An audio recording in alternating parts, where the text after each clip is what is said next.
যার 5 ওয়াক্ত নামাজ যত সুন্দর, সে তত আপার ক্লাসের মুসলমান, তার তাকওয়া তত স্ট্রং, তত মজবুত, যার নামাজ যত সুন্দর। নামাজ কিভাবে সুন্দর হয়? ধীরে সুস্থে পড়লে, সময় মতো পড়লে, মনোযোগ নিয়ে পড়লে, খুশুর সাথে পড়লে, সুন্দর কেরাত দিয়ে পড়লে, শুদ্ধ করে পড়লে, ভালোভাবে পড়লে, আস্তে আস্তে রুকু, আস্তে আস্তে সিজদা, সবকিছুতে গতি ভালো না ভাই। মোবাইল নেটে গতি ভালো, নামাজের মধ্যে গতি ভালো না।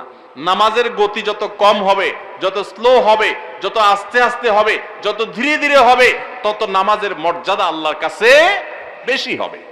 আপনার মসজিদে যে মুসল্লি সবচেয়ে বেশি সময় নিয়ে নামাজ পড়ে, আপনি বুঝবেন এই লোকটা সবচেয়ে আপার ক্লাসের মুসলমান নামাজের ক্ষেত্রে। অন্তত তার অন্য ক্ষেত্রে ত্রুটি থাকলে সে অবশ্যই দোষী হতে পারে, বাট নামাজটা তার সবচেয়ে সুন্দর, কারণ সে নামাজে সবচেয়ে বেশি সময় নিচ্ছে। এই জন্য সময় নিয়ে ধীরে ধীরে সুন্দর করে নামাজ পড়বো তো ইনশাআল্লাহ।